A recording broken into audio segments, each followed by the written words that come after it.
আব্বু, তুমি আমাদেরকে এইভাবে ফেলে রেখে যেতে পারো না। আবির, বাবা কান্না করিস না, সবারই একদিন চলে যেতে হবে। ভাই প্লিজ কান্না করিস না, তোর কান্না আমি সহ্য করতে পারি না। আমি মরে যাবো আপু, আমি বাঁচতে চাই না। না ভাই, তোর কিছু হয়ে গেলে আমার কি হবে? বাবার লাশের পাশে বসে কান্না করছিল আবির। তার পাশেই বসে আছে আরিশা। দুজনেই কান্না করছিল। রাতে ঘুমের মধ্যেই তার বাবা মারা গেছেন। ওদিকে তার আঙ্কেল মিস্টার রাকিব সাহেব বর্তমান এমপি। তিনি দাঁড়িয়ে আছেন পাশে তার মেয়ে আরোহী। দুজনের চোখেই জল। আরোহী এসে আরিশাকে জড়িয়ে ধরে কান্না করতে লাগলো, কিন্তু রাকিব সাহেব সেখানেই দাঁড়িয়ে আছে। তার চোখের জল কি সত্যি নাকি মিথ্যা সেটা বোঝা দেয়, কেননা তার অধিকাংশ এই কান্না মানুষকে মিথ্যা আশ্বাস দেওয়ার কান্না, যে আশ্বাস কখনোই পূর্ণতা পায় না। আবির বাবা মায়ের একমাত্র ছেলে। তার বড় একটা বোন আছে, নাম হলো আরিশা। তাদের মা 10 বছর আগে মারা গেছেন, যখন আবিরের বয়স ছিল মাত্র 13 বছর। আজ 10 বছর পর তার বাবাও মারা গেছেন, তাও আবার রাতে ঘুমের মধ্যে। এই 10 বছরে কোনোদিন তার বাবা তাদের মায়ের অভাব বুঝতে পারেনি। আবির আরিশাকে জড়িয়ে ধরে কান্না করতে করতে বলে, আপু, বাবা আমাদেরকে কেন ছেড়ে চলে গেল? মা তো আম্মাকে ছেড়ে অনেক আগেই চলে গিয়েছিল। বাবাকে আঁকড়ে ধরে আমি বাঁচতে চেয়েছিলাম, কিন্তু বাবাও আমাকে ছেড়ে দিয়ে চলে গেল। আমি এখন কাকে নিয়ে বাঁচবো আপু? আরিশা তখন তার ভাইকে শক্ত করে জড়িয়ে ধরে বলে, ভাই আমি আছি তো, বাবা মা আমাদেরকে ছেড়ে চলে যায়নি, আমাদের উপর সবসময় তাদের নজর আছে। আমি আছি তোকে আগলে রাখার জন্য, তুই কখনো কষ্ট পাবি না ভাই। আরোহী তখন আবিরের পাশে এসে চুপচাপ বসে রইল। কি বলে সান্ত্বনা দিবে সে? আবিরের বাবার দাফনের ব্যবস্থা করা হলো। আরিশা নিজের বাবার মুখটা শেষবার দেখে চিৎকার করে কান্না করে উঠল। এবার আবির নির্বাক হয়ে শুধু তার বাবার লাশের দিকে তাকিয়েছিল। এরপর তার বাবাকে জানাজা পড়িয়ে দাফন করা হয়। আবির নিজ হাতে তার বাবার কবরের মাটি দিয়ে আসে। এভাবে দেখতে দেখতে 1 সপ্তাহ কেটে যায়। এই 1 সপ্তাহে বাবার অভাব ঠিকই বুঝতে পেরেছে আরিশা আর আবির। কিছুদিন যেতে না যেতেই নিজেদের আঙ্কেল আন্টির ব্যবহারও তাদের কাছে অদ্ভুত লাগতে শুরু করলো। আবির শুয়েছিল, তখন আরোহী এসে বলল, আবির, এই আবির, ওঠ, কলেজে যাবি না? আবির তখন চুপচাপ উঠে বসে আরোহীকে বলল, আমি আর কোনোদিন কলেজে যাব না, তুই কলেজে চলে যা। তখন আরিশা রুমে আসতে আসতে ভাইয়ের এই কথা শুনে বলে, কেন ভাই, তুই কেন কলেজ যাবি না? তাড়াতাড়ি উঠে কলেজে যা। পড়ালেখা না করলে আব্বুর স্বপ্ন পূরণ করবি কিভাবে? আব্বুর বিজনেসটা কে দাঁড় করাবে? আবির নিজের বোনের কথা আর ফেলতে পারল না, উঠে কলেজে চলে গেল। এই কয়েকদিন আবির কেমন জানি নিস্তব্ধ হয়ে গেছে। আগে অনেক দুষ্টুমি করত আরোহীর সাথে, কিন্তু এখন চুপচাপ হেঁটে যাচ্ছে। তাই আরোহী বলল, আবির, আমাদের সবাইকে তো একদিন মরতে হবে। বড় আব্বু তো তারই একটা অংশ মাত্র, তাই বলে এভাবে ভেঙে পড়লে চলবে না। আবির কোনো কথা বলছিল না, শুধু চুপচাপ শুনে যাচ্ছিল। এবার আরোহী কিছুটা রেগে যায়, আবিরকে ধাক্কা দিয়ে বলে, এই কি হয়েছে, তুই কথা বলছিস না কেন? আমার ভালো লাগছে না আরোহী, তুই চুপচাপ চল, না হলে আমাকে কাছ থেকে চলে যা, আমি একা যাচ্ছি। আরোহী বুঝতে পারল আবির এতটাই হার্ট হয়েছে যে এখন তার কাছে পৃথিবীটাকে অন্ধকার মনে হচ্ছে। ওদিকে আবিরের চাচি তাদের 2 ভাই বোনকে সহ্য করতে পারছিল না। তিনি তার স্বামী মিলে তাদের বের করে দেওয়ার প্ল্যান করলো। আবিরের চাচা রুমে বসেছিল, তখন তার বউ মানে আবিরের চাচি রুমে গেল। এই, তুমি কতদিন আর ওদেরকে এভাবে বসে বসে খাওয়াবে?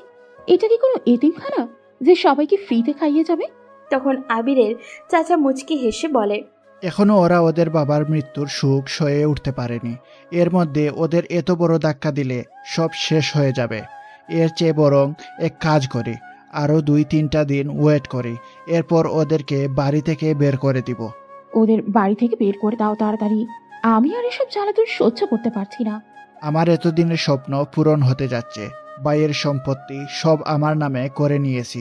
এখন শুধু ওদেরকে বের করে দিলেই এই পুরো বাড়ি, এই বিজনেস সব আমার হয়ে যাবে। আমি এই বিশাল রাজ্যের রাজা হয়ে যাব।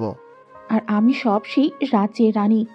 ভাই এত কষ্ট করে সারা জীবন এই সম্পদ অর্জন করলো, আর দেখো আমরা একটা ছোট্ট কাজ করে এই সকল সম্পদ পেয়ে যাব। পৃথিবীটা অদ্ভুত, তাই না? এভাবেই বড়লোক হতে হয়। বেশি ভালো মানুষ হলে পৃথিবীতে বাঁচা যায় না। তুমি মানুষকে ঠকিয়ে, মানুষকে মিথ্যা আশ্বাস দিয়ে সরকারের কাছ থেকে টাকা এনে কাজ না করে যে টাকা জমিয়েছ তা কত সামান্য। কিন্তু দেখো, তোমার ভাই সামান্য একটা বিজনেস করে তার চেয়ে বেশি বড়লোক হয়ে গেছে। সেই বড় লোক হয়ে কি লাভ? এখন দেখো সবকিছু মালিক আমরা হয়ে গেলাম। আবিরের চাচা চাচি হাসতে শুরু করে। এরপর আবিরের চাচি নিচে আসে। তখন আরিশা ড্রয়িং রুমে বসেছিল। আরিশাকে দেখতে পেয়ে সে বলল, সারাদিন এখানে বসে না থেকে আমার সাথে কিছু কাজের সাহায্য করলেও তো হয়। আরিশা তখন আস্তে আস্তে তার চাচিকে বলল, চাচি বলো আমি কি কাজ করব? দেখো, বাড়ির ফ্লোরটা কি ময়লা হয়েছে, এটা একটু মুছে নিলেই তো হয়। ওকে চাচি, আমি করছি। আবিরের চাচি একটা মুখ ভেঙচি দিয়ে বেরিয়ে যায় কিচেনের দিকে। আর আরিশা একটা বালতি নিয়ে এসে ফ্লোর মুছতে থাকে। এটা তাদের সাথে হবারই ছিল। আরিশা কিছুটা বুঝতে পারছিল তার চাচির ব্যবহার। কলেজ শেষ করে আবিরা আর আরোহী বাসায় ফিরে। আবির বাসায় ফিরে তার বোনকে ফ্লোর মুছতে দেখে তাড়াতাড়ি কাছে এসে বলে, আপু, তুই এসব করছিস কেন? তোকে এসব করতে কে বলছে? আমাকে কেউ বলেনি, দেখলাম এই জায়গাটা ময়লা আছে, তাই একটু মুছে নিচ্ছিলাম।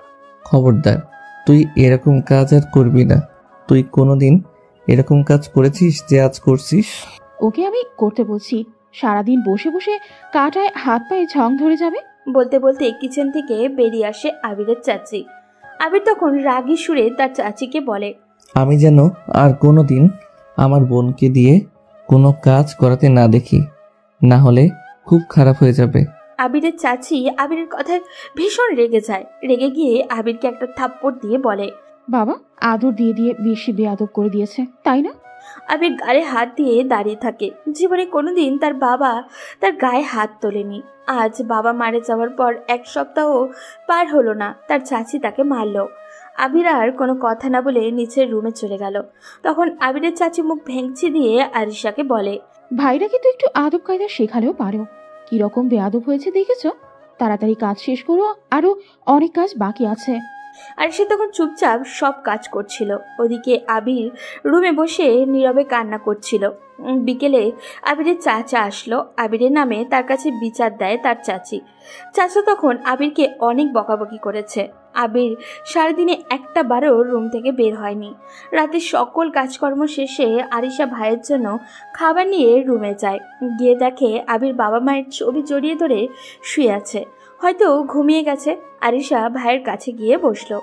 আরিশা আবিরের মাথায় হাত বোলাতে লাগলো। আবির জেগে গেল, দেখলো আরিশার চোখে জল। আবির উঠে তার বোনকে জড়িয়ে ধরলো। ওই মহিলা তোকে কোনো কাজ করতে বললে করবি না, তোকে কাজ করতে দেখলে আমার কষ্ট হয়। আর ওই মহিলা আমার গায়ে হাত তুলছে। আমার বাবা কোনোদিন আমার গায়ে হাত তুলেনি। আবির এভাবে কেন বলছিস? উনি আমাদের গুরুজন, আমাদের শাসন করতেই পারেন। গুরুজন মাই ফুড। হয়েছে, এখন ফ্রেশ হয়ে আয়, খাবার আনছি, খেয়ে নিবি। আমার ভালো লাগছে না, তুই খেয়ে নে। কি বলি, সারাদিন কিছুই খাসনি, এখন রাতেও খাবি না বলছিস, কি হয়েছে? কিছু হয়নি আপু, এমনি ভালো লাগছে না। আবির, আমিও কিন্তু সারাদিন কিছুই খাইনি, এখনো না খেয়ে থাকবো? আবির কোনো কথা না বলল না, ফ্রেশ হতে চলে গেল। এসে বসে পড়ল খেতে। আরিশা আবিরকে খাইয়ে দিচ্ছে। আবির শুধু চুপচাপ খেয়েই যাচ্ছে। পৃথিবীর সবচেয়ে সুন্দর আর মিষ্টি সম্পর্কগুলোর একটি হচ্ছে ভাই বোনের সম্পর্ক। কেউ না জানলেও আপনার বোন জানে কখন আপনার সাথে কেমন ব্যবহার করতে হবে। বোন মানে শত বিপদে পাশে থাকা, কষ্টগুলো ভাগ করে নেওয়া, ঠিক মায়ের মতো। ওদিকে আরোহী নিজের রুমে ব্যালকনিতে বসে আছে। আবিরের হঠাৎ এই নীরবতা তাকে পুড়িয়ে মারছে। ছোটবেলা থেকেই দুজন দুজনকে ভালোবাসে, কিন্তু কোনোদিনও সেটার প্রকাশ করা সম্ভব হয়নি। পরদিন সকালবেলা আবির যখন ব্রেকফাস্ট করার জন্য নিচে আসলো, তখন শুনতে পেল তার চাচি একটা সোনার হার আর তার চাচার অনেকগুলো টাকা চুরি হয়ে গেছে। আবিরের চাচি জোরে জোরে বলছে, সারা জীবনে এই বাড়িতে কোনো চুরি ডাকাতি হয়নি, হঠাৎ করে কোন চোরের আগমন ঘটলো এই বাড়িতে? সবাই তখন পাগলের মতো সোনার হার আর টাকাগুলো খুঁজছিল। তখন আবিরের চাচি বলল, চলো আবির আর আরিশার রুমগুলো চেক করে আসি। এটা শোনার পর আবিরের পায়ের নিচ থেকে মাটি সরে গেল। শেষ পর্যন্ত তার চাচি তাকে সন্দেহ করলো, তাও আবার চুরির মতো একটা জঘন্য একটা বিষয়ে। আরিশা ততক্ষণে সব বুঝে গিয়েছে, কিন্তু এখন আর তার হাতে কিছুই করার নেই। চাচি, তুমি কি বোঝাতে চাইছো? তুমি কি আমাদেরকে সন্দেহ করছো? এখানে সন্দেহের কি আছে? সবার রুম চেক করা হচ্ছে, তো তোদেরটাও হবে। তখন আরোহী পাশ থেকে তার মাকে বলে, আম্মু, তুমি কি সব আবোল তাবোল বলছো? ওরা কেন চুরি করবে? তুমি হয়তো তোমার হারটা ভুলে কোথাও রেখেছো। তুমি যদি ওদের রুম চেক করো তাহলে আমার রুমও চেক করতে হবে। আরে এখানে সন্দেহের কি আছে? যদি চুরি না করে থাকে তাহলে তো পাওয়া যাবে না, আর যদি চুরি করে তাহলে তো পাওয়া যাবে। এরপর সবাই মিলে প্রথমে আরোহীর রুমে চেক করতে গেল। আরোহীর রুম খুঁজে কিছুই পাওয়া গেল না। এরপর সবাই চলে গেল আরিশার রুমে। আরিশার রুমে গিয়ে খুঁজতে খুঁজতে ড্রয়ারের মধ্যে সোনার হারটা পাওয়া গেল। তখন সবাই অবাক হয়ে আরিশার দিকে তাকালো। আরিশা কান্না করতে করতে বলে, চাচি বিশ্বাস করো, আমি তোমার এটা চুরি করিনি। ভাই তুই বিশ্বাস কর, আমি এটা চুরি করিনি। কি, তোকে বিশ্বাস করব?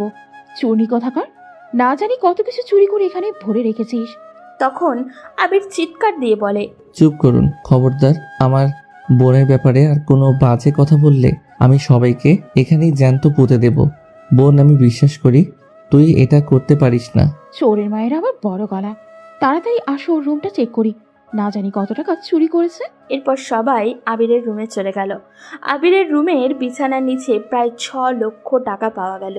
তখন আবিরের চাচা আবিরের কাছে এসে থাপ্পড় দিয়ে বলে, 2 দিন হলো না বাইয়া মারা গেছে, এর মধ্যে চুরি করা শিখে গেছিস? তুমি ওই চোর দুইটারে এইভাবে কেন বলছো? এখনই ওদেরকে এই বাড়ি থেকে বের করে দাও, না হলে দেখবে কোনো দিন বড় কিছু চুরি করে ফেলেছে দুইজন। তখন আরোহী তার মাকে বলল, আম্মু, তুমি এসব কি বলছো? ওরা কেনই বাড়ি থেকে বের হয়ে যাবে? আর তোমাদের কোথাও ভুল হচ্ছে, ওরা চুরি করতে পারে না। আরোহী, তুমি এসবের মধ্যে কথা বলো না। ওরা যে চোর তার প্রমাণ আমরা চোখের সামনেই দেখতে পাচ্ছি। এরপর আবিরের চাচি এসে আরিশার চুলের মুঠি ধরে ধাক্কা দিয়ে বলে, এই চোরের বাচ্চারা তাড়াতাড়ি এখান থেকে বেরিয়ে যা, এই বাড়িতে তোদের আর কোনো জায়গা নেই। বোনের সাথে এই রকম ব্যবহার দেখায় আবির রেগে যায়। রেগে গিয়ে তার চাচিকে মারার জন্য হাত তুলে। তখন আবিরের চাচা এসে তার হাত ধরে কয়েকটা থাপ্পড় দিয়ে দেয় আবিরের গালে। ভয়ঙ্কর কণ্ঠ নিয়ে আবিরকে বলে, তোরা দুজন এই বাড়ি থেকে বের হয়ে যা, তোদের এই বাড়িতে থাকার আর কোনো অধিকার নেই। তাড়াতাড়ি বেরিয়ে যা আমার বাড়ি থেকে। আবির তখন রেগে গিয়ে তার চাচাকে ধাক্কা মেরে বলে, এই বাড়িটা আমার বাবার। আমার বাবা অনেক কষ্ট করে এই বাড়িটা বানিয়েছে। আমরা কেন বের হয়ে যাব? যদি তোমাদের আমাদের সাথে থাকতে অসুবিধা হয় তাহলে তোমরা বেরিয়ে যাও। তখন আবিরের চাচা আবিরকে কয়েকটা লাথি দেয়। এটা দেখে আরিশা তাড়াতাড়ি এসে তার ভাইকে ধরে। তখন আবিরের চাচা চিৎকার করে বলে, তোর বাবার বাড়ি মানে? তোর বাবা তোদের বিজনেস বাড়ি সবকিছু আমার কাছে বিক্রি করে দিয়েছে, এখন এটা আমার বাড়ি। তোরা এই বাড়ি থেকে এখনই বেরিয়ে যা। অসম্ভব। আমার বাবা তোর মতো একটা জানোয়ারের কাছে আমাদের কিছুতেই বিক্রি করবে না। তখন তার চাচা নিজের রুমে গিয়ে একটা ফাইল এনে আবিরের মুখে ছুঁড়ে মারে। এটা পরে দেখ, তোর বাবা নিজে বিক্রি করে সাইন করে দিয়েছে।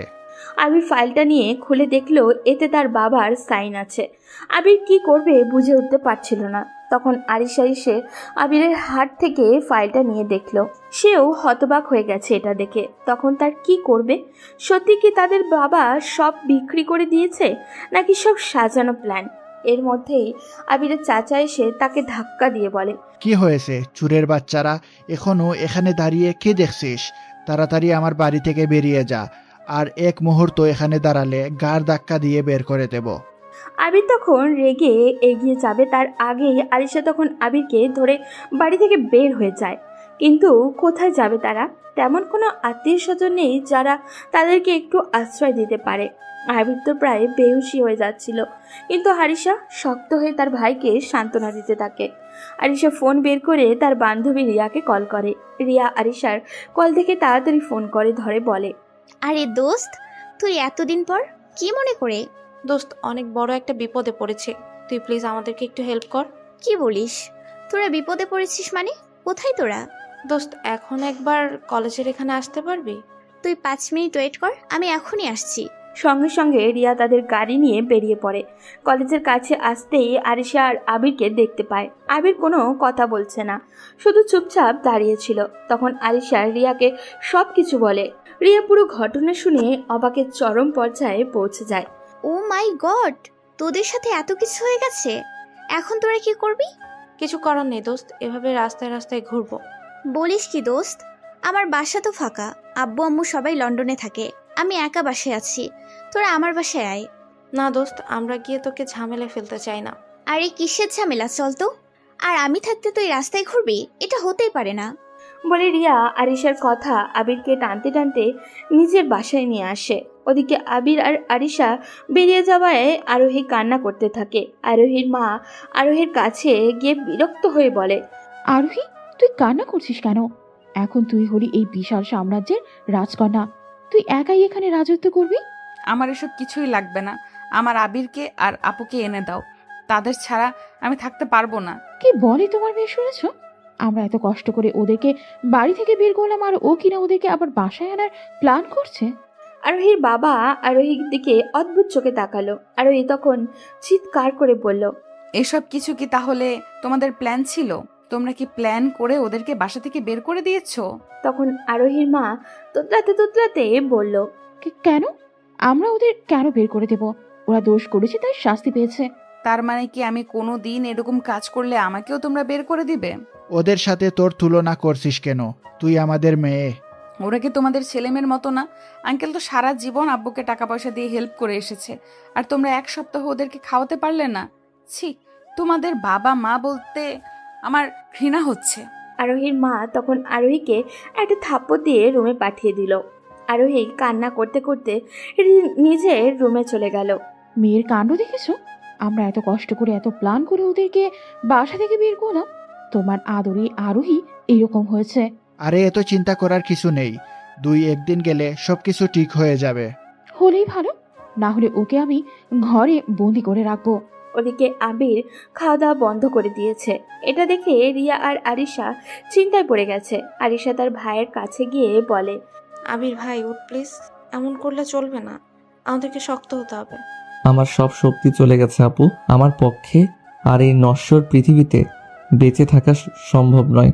আমি মরে যেতে চাই। আমি আর পারবো না এদের সাথে লড়াই করতে। ভাইয়ের কথায় কিছুটা ভয় পেয়ে যায় আরিশা। তাড়াতাড়ি গিয়ে আবিরকে জড়িয়ে ধরে বলে, আমার মনে হয় আঙ্কেল কোনো ফন্দি করে বাবার কাছ থেকে সব সম্পত্তি হাতিয়ে নিয়েছে। না হলে বাবা কখনোই ওই লোকটার কাছে আমাদের সকল সম্পত্তি বিক্রি করতো না, তাও আবার আমাদেরকে কাউকে না জানিয়ে। কিন্তু এখন তো তার হাতে বাড়ির এবং বিজনেসের সকল কাগজপত্র আছে। আমরা কিভাবে তার বিরুদ্ধে লড়ব? আর ও এখন এলাকার মন্ত্রী। আমি তো বলছি না তুই ওর সাথে লড়াই কর, তোকে নিজে কিছু করতে হবে। নিজেই নিজের বাবার স্বপ্ন পূরণ করতে হবে। ওই লোকটার থেকে অনেক বড় কিছু হয়ে দেখাতে হবে। আমি পারবো না আপু, আমার পক্ষে সম্ভব না। কেন পারবি না? তোকে পারতেই হবে, আমার জন্য হলেও পারতে হবে। আবির তখন আরিশাকে আরো শক্ত করে জড়িয়ে ধরে বলে, আমি কি পারবো আপু ওদের সাথে লড়াই করতে? কেন পারবি না ভাই? অবশ্যই পারবি। আমি লড়বো আপু। আমি ওদের থেকে অনেক বড় কিছু করে দেখাবো। অবশ্যই পারবি ভাই, ওদের থেকে অনেক বড় হবি তুই, দেখে নিস। ভাই বোনের এমন আবেগ ঘন মুহূর্ত দেখে রিয়াও আরিশা আর আবিরের কাছে এসে বলে, আবির, তুমি নতুন করে সবকিছু শুরু করো, আমরা তোমার সাথে আছি। তুমি যা করবে তাতেই আমরা তোমার পাশে থাকবো। একদিন তুমি ওদের থেকে অনেক বড় হবে। আবির তখন উঠে দাঁড়িয়ে বলে, আমার বোন আমার পাশে থাকলে আমি পৃথিবীর যে কোনো বাধা অতিক্রম করতে পারবো। আপু, তুই কোনোদিন আমাকে ভুল বুঝিস না। একদিন দেখবি ওই মিথ্যার দুয়ার থেকে সবকিছু ফিরিয়ে এনে তোর পায়ের সামনে ফেলবো। তুই শুধু আমার পাশে থাকিস। তুই যে কাজ করবি তোর বোন তোর সাথে সবসময় থাকবে। তুই এগিয়ে যা ভাই, দোয়া করি তুই যেন সত্যের পথে সবসময় থাকিস। এরপর রিয়া আরিশা আর আবির খাওয়া দাওয়া করে। পরদিন সকাল হতেই আবির বেরিয়ে পড়ে। আরিশাকে শুধু বলে যায় আসতে একটু লেট হবে, এর বাইরে আর কিছুই বলেনি। আবির একটু লেট হবে, এর বাইরে কিছুই বলেনি। আবির বের হয়ে যায় কাজের সন্ধানে। কোথাও একটা কাজ পাওয়া গেলে তার নিজেদের খরচটা বহন করতে পারত। কতদিন এভাবে রিয়ার টাকায় চলবে? সেও তো তার বাবা মায়ের টাকায় চলে। এর মধ্যেই তারা দুইজন। রিয়া হয়তো মানবতার খাতিরে কিছুই বলবে না, কিন্তু তাদের বিবেক বলে তো কিছু আছে নাকি? আবির সবে মাত্র অনার্স 2য় বর্ষে উঠেছে। এখন তার পক্ষে ভালো কোনো চাকরি পাওয়া সম্ভব নয়। তাই আবির খুঁজতে লাগলো কোনো জায়গায় সামান্য একটা চাকরি পেলেও সেটা সে করবে। নিজের বাবার অভাব সে প্রতি মুহূর্তে রাস্তা দিয়ে হাঁটার সময় টের পাচ্ছিল।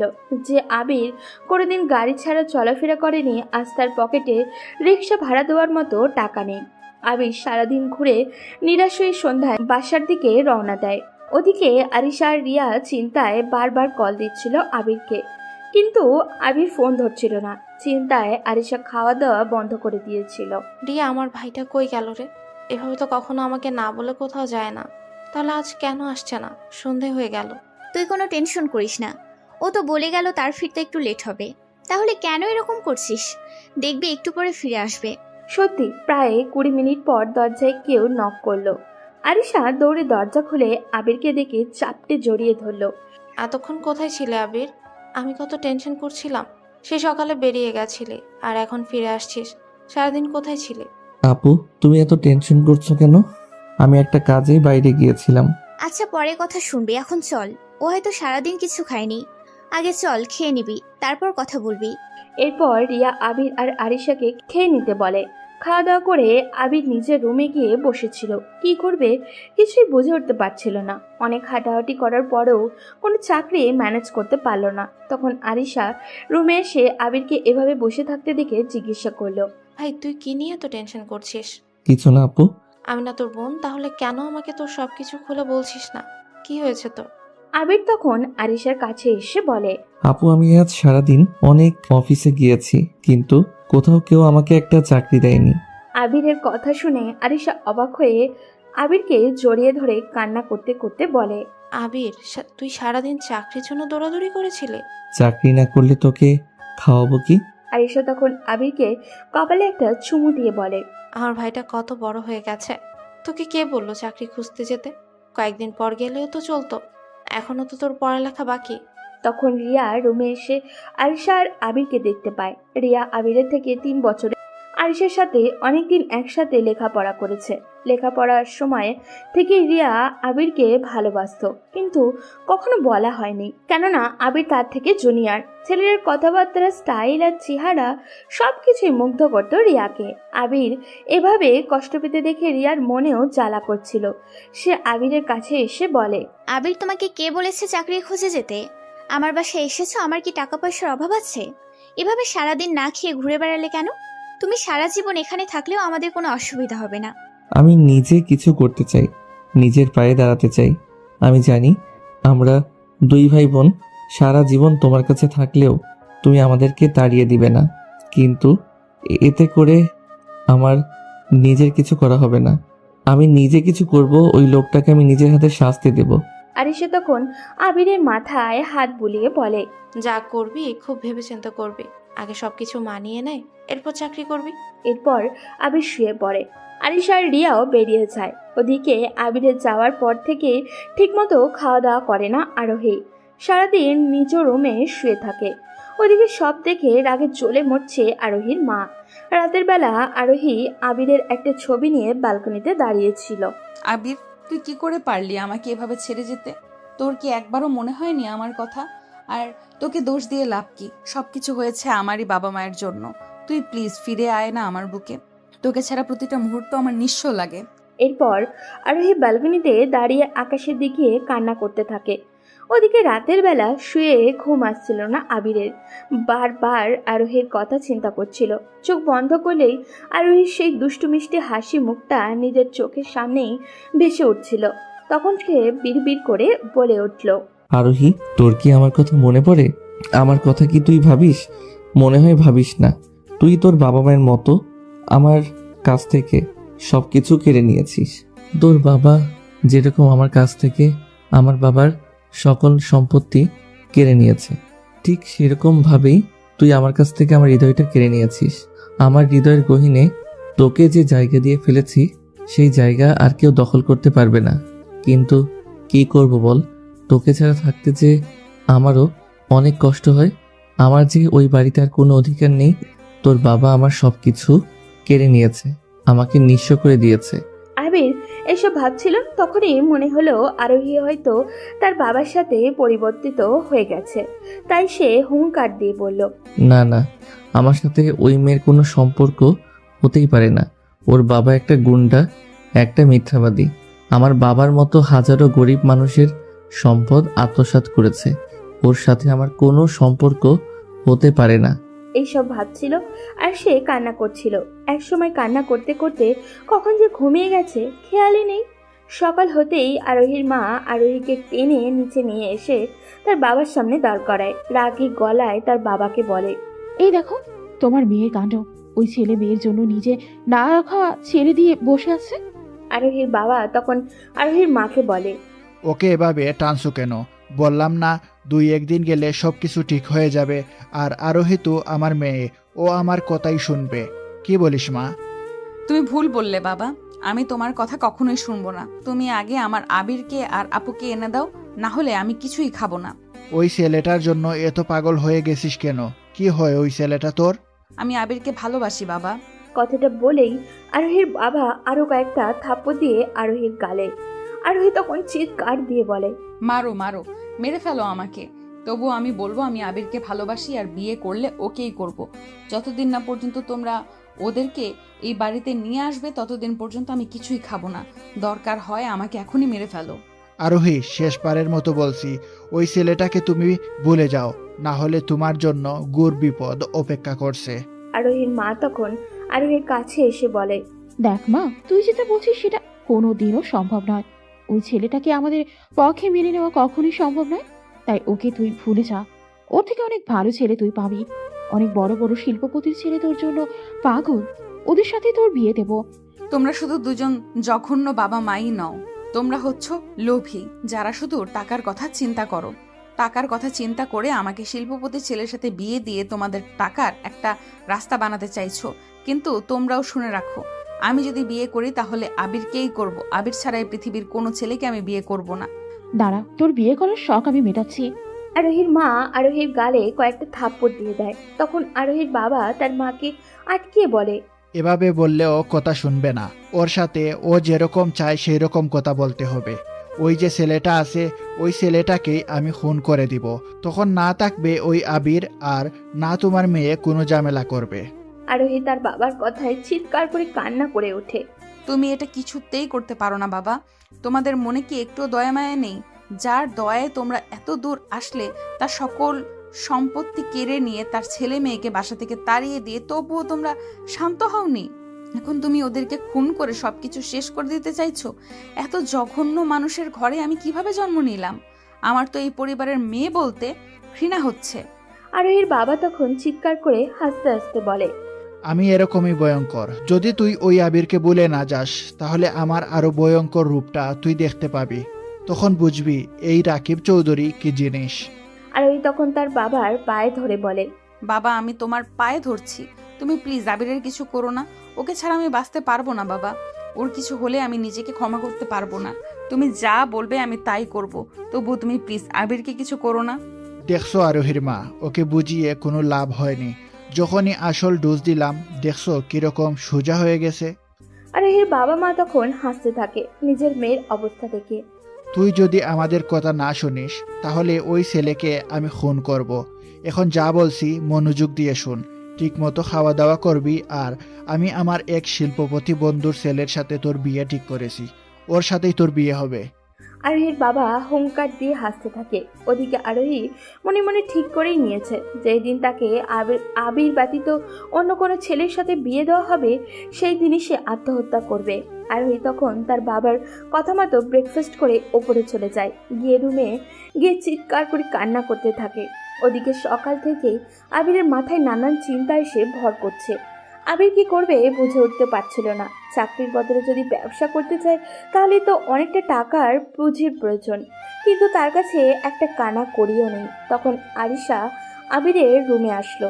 কিরে ভাই, ব্রেকফাস্ট করবি না? তাড়াতাড়ি নিচে আয়, নাস্তা করবি। আপু, আমি আর চাকরি করব না, আমাকে ব্যবসা করতে হবে। তা তো খুব ভালো কথা, ব্যবসা শুরু কর। তার জন্য তো অনেক টাকা পুঁজির প্রয়োজন, কিন্তু আমাদের কাছে তো টাকা নেই। টাকার কথা আরিশার মাথায় ছিল না। টাকার কথা শুনে তার মুখটা মলিন হয়ে গেল।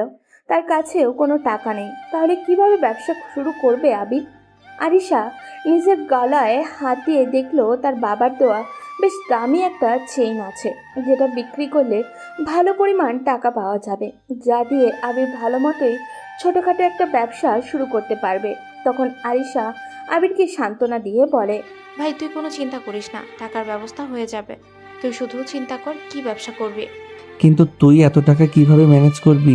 সেটা নিয়ে তোকে ভাবতে হবে না, তুই শুধু মনোযোগ দিয়ে ব্যবসা কর। এখন চল নিচে আয়, ব্রেকফাস্ট করবি। আবির আর কোনো কথা না বলে নিচে চলে গেল ব্রেকফাস্ট করতে। ব্রেকফাস্ট করে আবার উপরে আসলো। আরিশা তখন রিয়াকে ডেকে বলল, আজকে একবার বাইরে যেতে হবে দোস্ত। কেন, কি হয়েছে? আসলে দোস্ত একটু জুয়েলারি দোকানে যেতে হবে, আমার গলার চেনটা বিক্রি করে দিব। আমি ব্যবসা করতে চাইছি, কিন্তু ব্যবসা শুরু করতে হলে তো অনেক টাকার প্রয়োজন।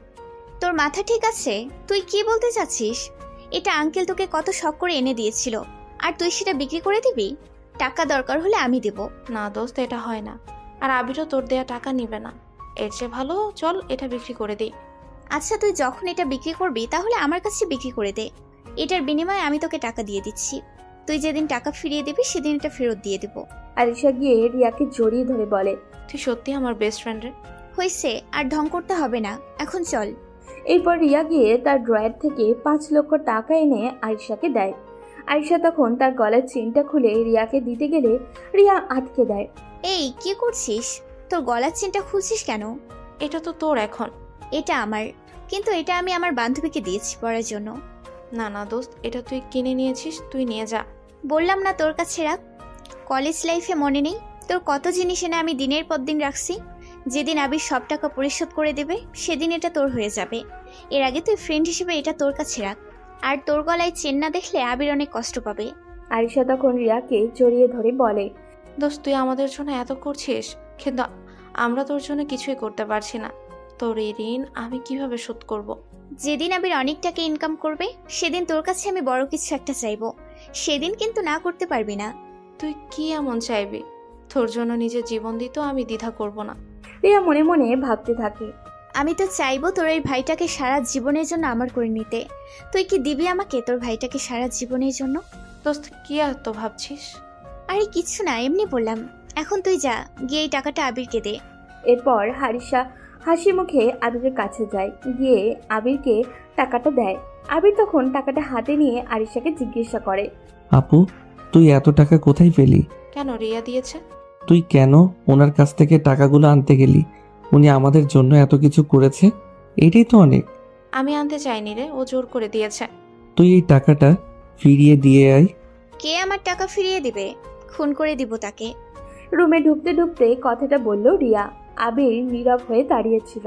তখন রিয়া বলল, এই টাকাটা আমি এমনি এমনি দেইনি। যেদিন তুমি অনেক টাকা ইনকাম করবে সেদিন আমার টাকাটা ফিরিয়ে দিতে হবে। আমি আমার রক্ত বিক্রি করে হলেও তোমার টাকা পরিশোধ করব আপু।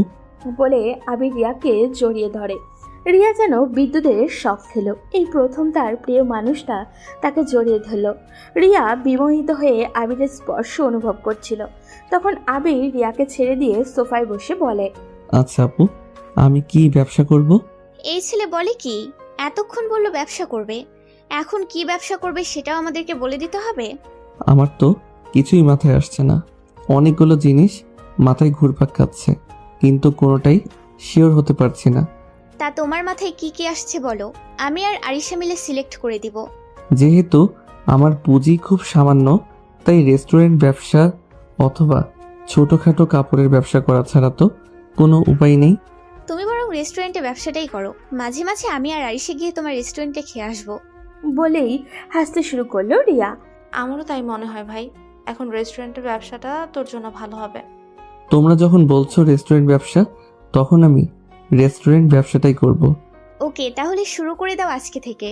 ওকে, আমি এখনই যাচ্ছি একটা জায়গা ম্যানেজ করতে। তখন আবির বাড়ি থেকে বেরিয়ে যায়, আর রিয়া আর আরিশা সেখানেই বসে থাকে। রিয়া, আমার ভাইটা কি পারবে এমন ব্যবসা সামলাতে? ও এইসব কাজ কোনোদিন করেনি। তুই একটু বেশি চিন্তা করিস। ওকে এখনো বাচ্চা, ও এখন বড় হয়েছে, ওকে ওর মতো চলতে দে। দেখবি ও একদিন অনেক বড় কিছু করবে। আমার ভাইটার জন্য দোয়া করিস রে। তোর ভাইয়ের প্রতি আমার বিশ্বাস আছে, দেখবি ও একদিন আমার স্বপ্নের রাজকুমারের মতো বড় হয়ে আমাকে নিয়ে যেতে আসবে। কিরে, কি এত ভাবছিস? না, কিছু না। আবির বেরিয়ে তার বন্ধু বিজয়কে কল দেয়। বিজয় তখন চায়ের দোকানেই বসেছিল। সেও পড়াশোনা করে এখন বেকার অবস্থায় ঘুরে বেড়াচ্ছে। আরে দোস্ত, তুই এতদিন পর, কি ব্যাপার? দোস্ত, তুই এখন কোথায়? এই তো ক্যাম্পাসের সামনে চায়ের দোকানে বসে চা খাচ্ছি।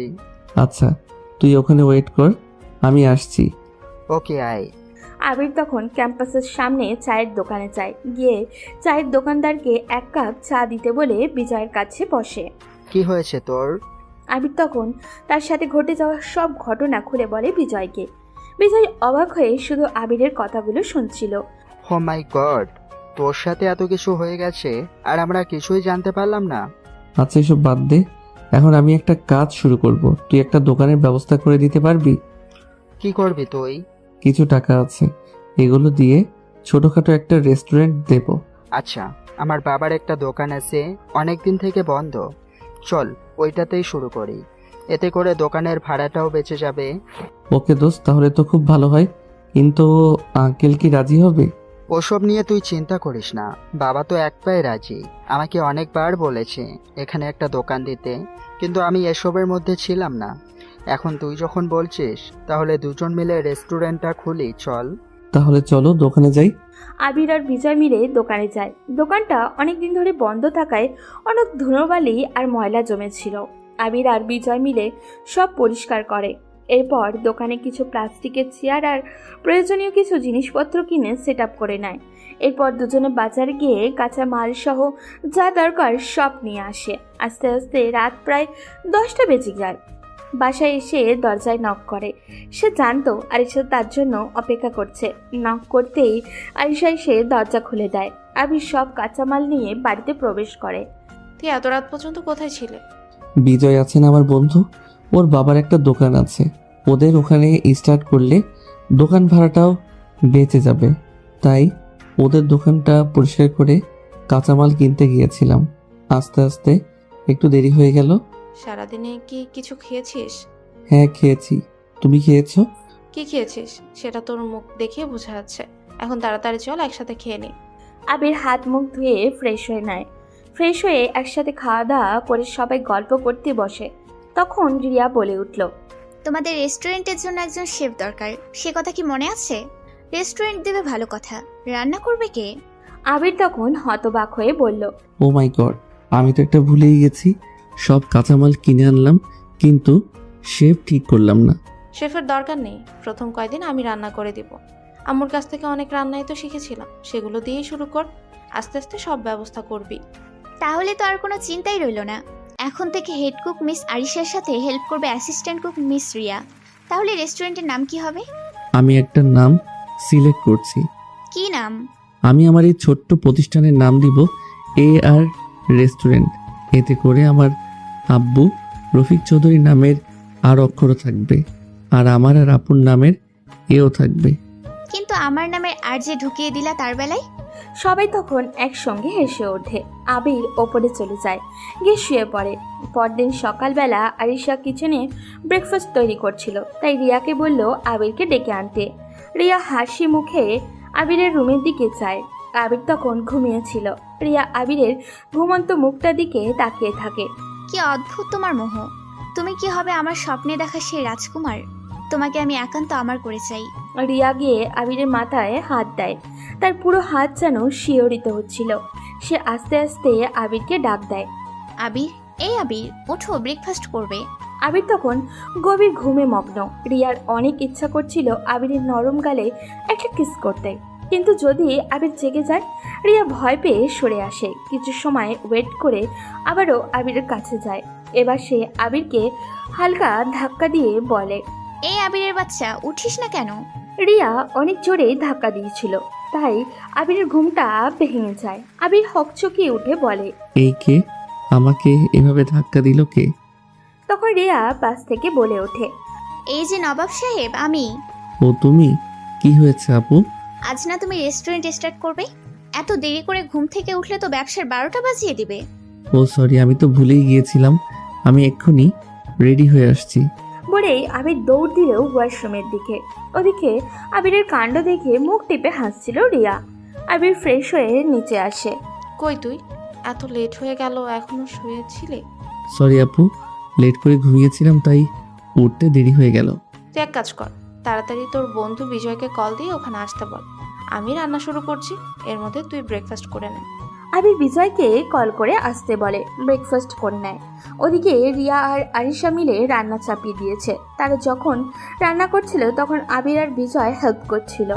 আরিশা অনেক প্রকার রান্নার পাশাপাশি নিজের মায়ের কাছ থেকে শেখা স্পেশাল মিষ্টিটাও বানায়। এরপর বিজয় আর আবির মিলে এগুলো নিয়ে নিজেদের দোকানে চলে যায়। সেখানে গিয়ে দোকান শুরু করে। কিছুক্ষণ পর সেখানে গাড়ি নিয়ে রিয়া আর আরিশাও আসে। রিয়া গিয়ে আবিরকে বলে, কি মিস্টার, ব্যবসা বাণিজ্য কেমন চলছে? এখনো তেমন হয়নি, তবে হবে ইনশাল্লাহ। আচ্ছা, তাহলে আমাদের খাবার দাও, খেয়ে দেখি তোমার রেস্টুরেন্টের খাবারের স্বাদ কেমন। আবির কিছুটা হেসে বিজয়কে বলে ওদের খাবার দিতে। এরপর রিয়া আর আরিশা খাওয়া দাওয়া করে বিল দিতে চায়। তখন আবির বলে, আরে আপু, আপনি কেন টাকা দিতে যাচ্ছেন? আরিশা, তোর ভাই তো প্রথম দিনই ব্যবসা লাটে তুলে দিবে। এখানে ব্যবসা এসেছো, যেই হোক তার কাছে টাকা নিবে, দরকার হয় বাসায় নিয়ে খাইয়ে দিবে, তবু দোকানে কাউকে ফ্রিতে খাওয়াবে না। তাড়াতাড়ি টাকাটা রাখো। আবির তখন হেসে রিয়ার কাছ থেকে টাকা রাখে। রিয়া মুচকি হেসে আরিশাকে সাথে নিয়ে চলে যায়। আরিশা যাওয়ার সময় আবিরকে বলে, মনোযোগ দিয়ে দোকান চালা আর সময় মতো খেয়ে নেবে। ওকে আপু, তুমিও রাতে সময় মতো খেয়ে নিও, আমার জন্য অপেক্ষা করো না। এরপর আরিশা রিয়ার সাথে চলে যায়। প্রথম দিন তাই ব্যবসা তেমন না হলেও আরিশা বানানো মিষ্টিটা যারা খেয়েছে সবাই প্রশংসা করছে। সন্ধ্যার আগে সব মিষ্টি শেষ হয়ে যায়। তখন বিজয় আবিরকে বলে, দোস্ত, প্রথম দিনই তো আমরা বাজিমাত করে দিলাম। হ্যাঁ দোস্ত, এইভাবে চললে আমরা নিশ্চয়ই বড় কিছু করতে পারবো। তবে দোস্ত, তোর আপুর বানানো মিষ্টিটা কিন্তু সবাই পছন্দ করছে। কাল থেকে ওগুলো বাড়িয়ে আনতে হবে। আচ্ছা, আমি আপুকে বলে দিব। এখন চলো বাসায় যাব। ওকে দোস্ত, চল। এরপর আবির দোকানটা বন্ধ করে বেঁচে যাওয়া খাবারগুলো নিয়ে বেরিয়ে পড়ে বাসার উদ্দেশ্যে। ওদিকে আবিরকে বাঁচানোর জন্য আরোহী নিজের বাবা মায়ের সব কথা শুনে চলে। আজ তাকে দেখতে আসবে। সকাল থেকে করছে মেয়েটা। তখন তার মা এসে বলে, কি রে আরোহী, কান্না করছিস কেন? আরোহী তখন কান্না করতে করতে তার মাকে বলে, তুমি প্লিজ আব্বুকে বোঝাও, আমি এই বিয়ে কিছুতেই করব না। তোমরা আমাকে মেরে ফেলো, তবু আমি আবিরকে ছাড়া অন্য কাউকে বিয়ে করতে পারবো না। আরোহীর মা তখন আরোহীর মাথায় হাত বুলিয়ে বলে, তোর বাবার রাগ সম্পর্কে তুই জানিস, তাই শুধু শুধু ঝামেলা করিস না। এর চেয়ে ভালো ওই ছেলেটাকে ভুলে গিয়ে তোর বাবার পছন্দ করা ছেলেকে বিয়ে করে ফেল। ওরা এখন এই পরিবারের কেউ না, ওরা রাস্তার ছেলে মেয়ে। আর তুই ভাবলি কি করে একটা রাস্তার ছেলের সাথে তোর বিয়ে দেব? আরোহী কান্না করতে করতে তার মায়ের পায়ে ধরে বলে, আম্মু, তোমরা কেন বুঝতে পারছো না? আমি আবিরকে ভালোবাসি, আমি কিছুতেই এই বিয়ে করতে পারবো না। এই বিয়ে হলে আমি মারা যাব। তখন আরোহীর মা কিছু না বলে তার রুম থেকে বেরিয়ে যায়। আর আরোহী সেখানে বসেই কান্না করতে থাকে। সন্ধ্যা হতেই তার বাবার বন্ধু আর তার ছেলে এসে আরোহীর বাবা আরোহীকে নিতে তার রুমে আসেন। এসে দেখেন আরোহী এখনো রেডি হয়নি, বসে বসে কান্না করছে। তার বাবার কাছে এসে বলে, আরোহী, তুই এখনো রেডি হসনি? আমার বন্ধু আর তার ছেলে তো এসে গেছে, তাড়াতাড়ি রেডি হয়ে নিচে আয়। বাবা, আমি যেতে পারবো না। আমি আবিরকে ছাড়া অন্য কারোর জন্য বিয়ের সাথে সাজবো না। আরোহীর বাবা তখন আরোহীর কাছে এসে ভয়ঙ্কর একটা হাসি দিয়ে বলে, যা বলছিস ভেবে বলছিস তো? তুই বিয়েতে রাজি না হলে ওই আবিরকে কিন্তু আমি দুনিয়া থেকে তুলে দেব। আরোহী তখন তার বাবার দিকে অসহায় দৃষ্টি দিয়ে বলে, তুমি প্লিজ ওর কিছু করো না। আমি তোমার কথা মতো সব করব। তুমি প্লিজ আবিরকে কিছু করো না। তাহলে তাড়াতাড়ি রেডি হয়ে নিচে আয়, আমার বন্ধু আর তার ছেলে অপেক্ষা করছে অনেকক্ষণ ধরে। আরোহী তখন কোনো মতে শাড়িটা পেঁচিয়ে নিচে আসে। কান্নায় বুকটা ফেটে যাচ্ছে তার, কিন্তু কিচ্ছু করার নেই। তার বাবা তাকে বলি দিয়ে দিয়েছে টাকার কাছে। এরকম একটা জঘন্য পরিবারে তার জন্ম হয়েছিল কেন হয়েছিল সেটা সে নিয়ে আফসোস করতে লাগলো। সোফায় বসে সামনে থাকা ছেলেটাকে দেখে কিছুটা ভয় পেয়ে যায় আরোহী।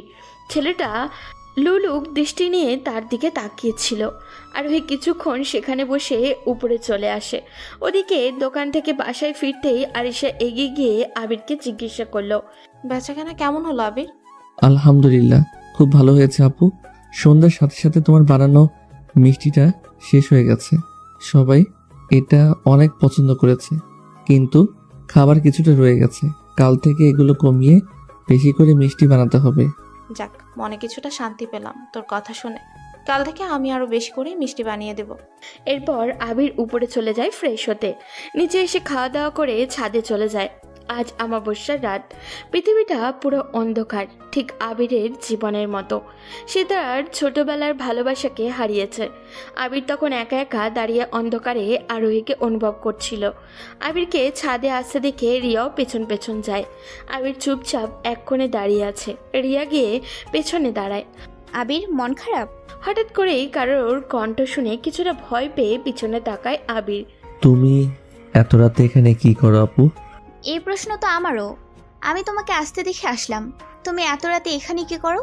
আমার অমাবস্যার রাত খুব ভালো লাগে, তাই এখানে এসে দাঁড়িয়ে আছি। তুমি তো আজব পাবলিক। মানুষ পূর্ণিমা পছন্দ করে, আর তুমি কিনা অমাবস্যা। আমার জীবনের বেশিরভাগ মুহূর্তই কাটে অমাবস্যার মতো অন্ধকারে, তাই আমি অন্ধকার ভালোবাসি। ও, তা জীবনে কখনো প্রেম করেছো তুমি? রিয়ার কথাটা কিছুটাই চমকে যায় আবির। অদ্ভুত চাহনি নিয়ে প্রশ্ন করে। হঠাৎ এই প্রশ্ন কেন আপু? না, এমনি বললাম, কারোর সাথে প্রেম করো? প্রেম বলতে আমি একজনকে খুব ভালোবাসি, কিন্তু বলিনি কখনো। আবিরের কথায় রিয়ার মুখটা মলিন হয়ে যায়। আবির কাকে ভালোবাসে? কি হলো আপু? কিছু না, এত রাতে ছাদে থাকা ভালো না, নিচে আসো। এরপর রিয়া নিজের রুমে চলে যায়। রুমে গিয়ে চিৎকার করে কান্না শুরু করে। আবির, এটা তুমি কি করলে? তোমাকে আমি এত ভালোবাসলাম, আর তুমি অন্য একটা মেয়েকে ভালোবাসো? না, এটা কিছুতেই হতে পারে না। তোমাকে আমার হতেই হবে। এরপর রিয়া কান্না করতে করতে ঘুমিয়ে যায়। পরদিন সকালবেলা আরোহী উঠে ভার্সিটি যাওয়ার জন্য প্রস্তুত হচ্ছে। ওদিকে আবির আরিশার রান্না করা খাবারগুলো নিয়ে রেস্টুরেন্টে চলে যায়। কলেজ শেষ করে বাসায় ফিরছিল আরোহী। রাস্তা দিয়ে হাঁটার সময় প্রতি মুহূর্তে আবিরের অনুপস্থিতি টের পাচ্ছিল সে। রাস্তা দিয়ে আনমনে হাঁটছিল আর কান্না করছিল। দেখতে দেখতে আবিরের দোকানের সামনে চলে আসলো। এসে দোকানে আবিরকে বসে থাকতে দেখলো আরোহী। আরোহী দৌড়ে দোকানের ভিতরে গিয়ে আবিরকে জড়িয়ে ধরল। এতদিন পর আরোহীকে কাছে পেয়ে আবিরও নিস্তব্ধ হয়ে গেছে। তবে তার এই রকম হলে চলবে না, তাকে শক্ত হতে হবে। আবির আরোহীকে ছাড়িয়ে নিয়ে বলল, ম্যাম বলুন, কিভাবে আপনাকে সাহায্য করতে পারি? কি খাবেন অর্ডার করুন। আরোহী আবিরের এমন অপরিচিত কথাবার্তায় আরও কষ্ট পায়। কান্না করে আবিরকে বলে, আবির, তুই এসব কি বলছিস? প্লিজ এইসব করিস না। তোকে ছাড়া আমার এক মুহূর্ত ভালো লাগে না, নিজেকে শেষ করে দিতে ইচ্ছে করে। দেখুন ম্যাম, আমি আপনাকে চিনি না, এটা একটা রেস্টুরেন্ট। যদি কিছু খেতে চান তাহলে গিয়ে অর্ডার করুন, এর বাইরে কোনো কথা বলবেন না। আবির, তোর এরকম ব্যবহারে আমার কষ্ট হচ্ছে। আমি কিন্তু সুইসাইড করব, তুই প্লিজ এরকম করিস না। আবির এবার কিছুটা রেগে যায়। আরোহীর কাছে গিয়ে বলে, এই মেয়ে, কতবার বলছি না কিছু খাবার হলে অর্ডার করো, নইলে এখান থেকে বেরিয়ে যাও। তোমার বাবা তো আমার সব কিছু কেড়ে নিয়ে নিঃস্ব করে দিয়েছে, এরপরেও কি তোমাদের শান্তি হয়নি? এখন কি আমার এই ছোট্ট দোকানটাতে ঝামেলা করতে এসেছো? আবির, তুই এটা কি বলছিস? আমি কখনোই চাইনি তোরা ওই বাড়ি থেকে বেরিয়ে আসিস, কিন্তু ওই দুইটা জঘন্য মানুষ টাকার লোভে সবকিছু ধ্বংস করে দিয়েছে। এখন আমার জীবনটাও শেষ করে দিতে চাইছে। তুই প্লিজ বল আপু কোথায়? আমি আপুর সাথে দেখা করতে চাই। আব্বু যেখানে থাকুক তাতে তোমার কি? এই মুহূর্তে আমার দোকান থেকে বেরিয়ে যাও, আর এক মুহূর্ত এখানে দাঁড়াবে না। না, আমি যাব না। আমার কিন্তু এবার রাগ উঠে যাচ্ছে। রিকোয়েস্ট করছি, প্লিজ আমাদের একটু শান্তিতে বাঁচতে দাও। তোমাদের জ্বালা সহ্য করার মতো ক্ষমতা আমার নেই। তোমরা প্লিজ আমাদের মাঝখানে আর এসো না। আবিরের কথায় আরোহী অনেক কষ্ট পায়। কান্না করতে করতে রেস্টুরেন্ট থেকে বের হয়ে যায়। আবিরও কিছু বলছে না, নির্বাক হয়ে তার চলে যাওয়ার দিকে তাকিয়ে আছে। ওদিকে আবিরের ভালোবাসার কথা শুনে রিয়া কেমন জানি হয়ে গেছে। কোনো কথা বলে না, এটা আরিশা লক্ষ্য করেছে। ওদিকে আরোহী কান্না করতে করতে বাসায় গিয়ে দেখতে পায় তার বাবা তার মাকে মারধর করছে। এখন প্রতিদিনের স্বাভাবিক চিত্র হয়ে গেছে এটা। তার বাবা টাকার লোভে এতটাই পাগল হয়ে গেছেন যে জুয়ার জড়িয়ে পড়েছে। সারাদিন ড্রিঙ্কস করে আর জুয়া খেলার মধ্যেই থাকেন। মন্ত্রীদের পদ হারানোর পথে। মিডিয়ায় তাকে নিয়ে একের পর এক বাজে নিউজ করা হচ্ছে। চারিদিক থেকে লোনের বোঝা এসে মাথায় পড়েছে। জুয়ার নেশায় সব কিছু হারিয়েছেন তিনি। ওদিকে রিয়ার এরকম চুপ থাকা দেখে আরিশা কাছে গিয়ে জিজ্ঞাসা করলো, কিরে দোস্ত, দুদিন থেকে দেখছি তুই কেমন চুপচাপ হয়ে গেছিস, কি হয়েছে তোর? কিছু না দোস্ত, এমনি ভালো লাগে না এখন। তুই আমার বান্ধবী না, কেন এমন করছিস বল আমাকে। কেউ কি কিছু বলেছে? আরিশা, তোকে না বলেছিলাম আমি একদিন বড় কিছু একটা চাইবো, কিন্তু একটু আগেই চেয়ে নিচ্ছি, নইলে ওটা হারিয়ে যাবে। তুই কি চাইবি বল? আমার সাধ্যের মধ্যে থাকলে আমি জীবন দিয়ে হলেও সেটা দিয়ে দিব। সত্যিই তুই আমাকে দিবি? তুই একবার বলে দেখ। তোর ওই ভাইটাকে আমার চাই। তোর কথার আগামাথা কিছুই বুঝতে পারছি না। আমি আবিরকে ভালোবাসি, তুই প্লিজ না করিস না। আমি আবিরকে সারা জীবনের জন্য চাই। রিয়ার কথায় আরিশা কিছুটা অবাক হয়ে যায়। কি বলছে সে? সে জানে আবির যে আরোহীকে পছন্দ করে, কিন্তু আরোহীর বাবার কর্মকাণ্ড হয়তো আরোহীকে ভুলে গেছে, এইরকমই ভাবছিল সে। তখন রিয়া বলে উঠল, দোস্ত কি হলো? প্লিজ না করিস না, আমি আবিরকে ছাড়া বাঁচবো না।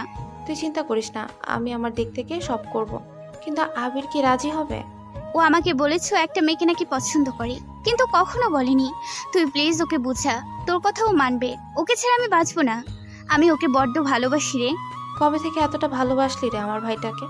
সেই প্রথম দিন যেদিন তোর ভাইকে আমি দেখেছিলাম, সেই দিন থেকে একটা অস্থিরতা কাজ করছিল।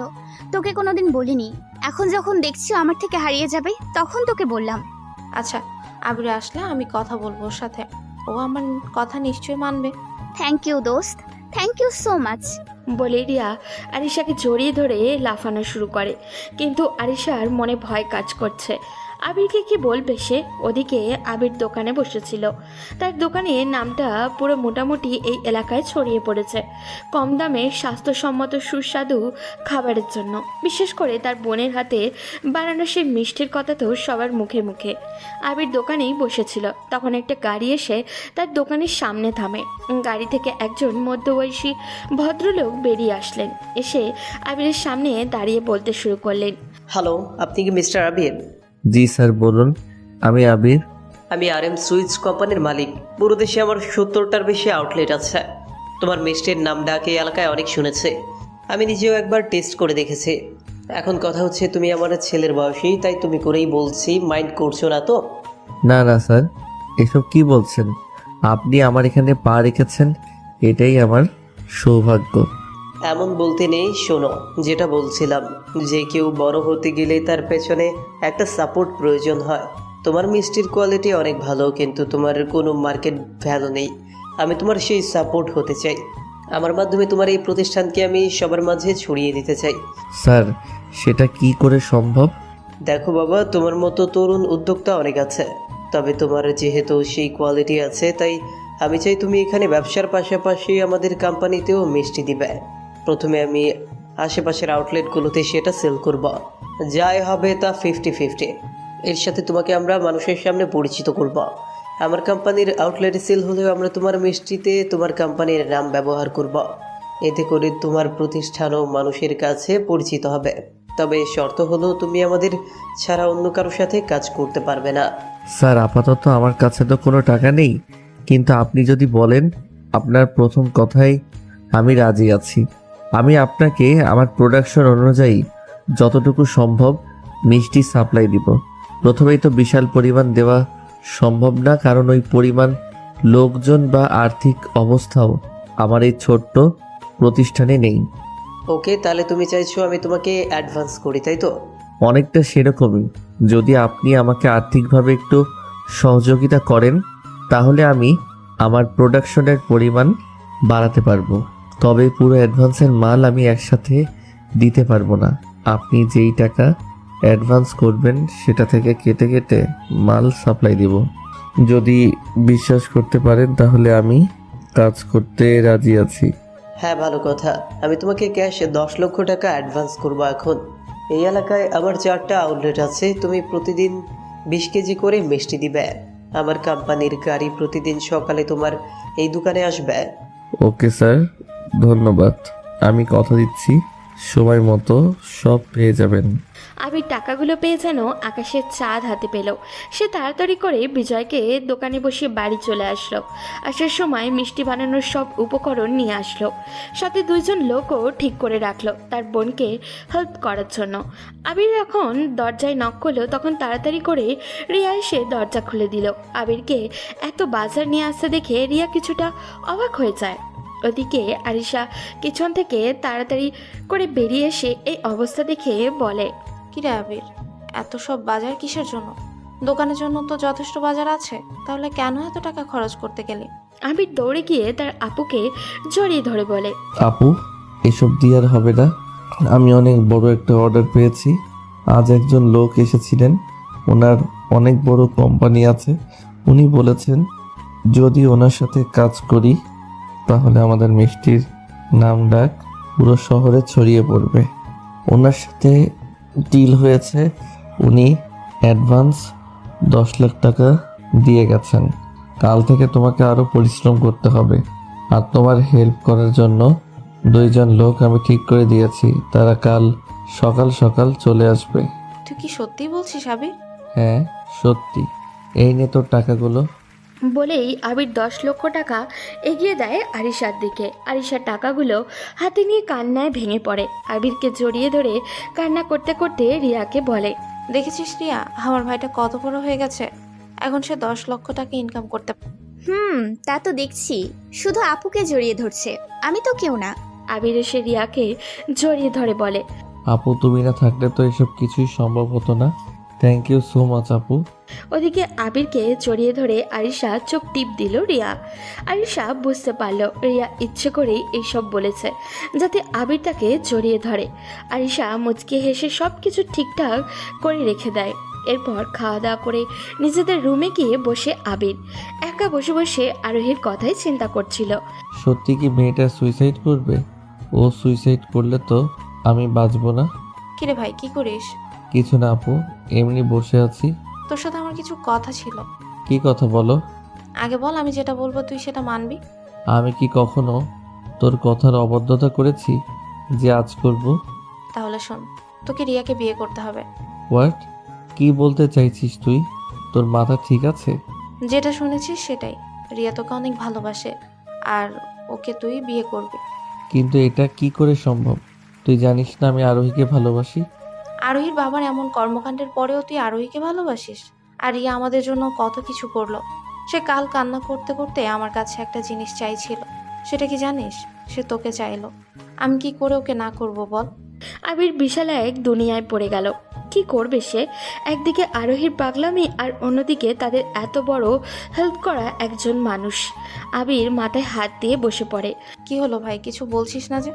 আচ্ছা আপু, আমি তোমাকে ভেবে জানাবো। এখন আমাকে একটু একা থাকতে দাও প্লিজ। এত তাড়াহুড়ো করার কিছু নেই। রিয়ার বাবা মা এখনো লন্ডনে আছে, তার আসতে এখনো 7-8 মাস বাকি। এই 7-8 মাস তুই ভেবে নে কি করবি। কিন্তু রিয়া আমাদের এত বড় একটা হেল্প করেছে, শুধু এই কথাটাই মাথায় রাখিস। বলেই আরিশা চলে গেল আর আবির সেখানে বসে রইল। কি করবে সে? পরদিন সকালেই গভীর মনোযোগ দিয়ে কাজ শুরু করলো আরিশা। তার সাথে একজন হেল্প করার জন্য লোক এসেছে। দুজন মিলে প্রায় 30 কেজি মিষ্টি বানানো। সবগুলো নিয়ে আবির দোকানে গিয়ে গেল।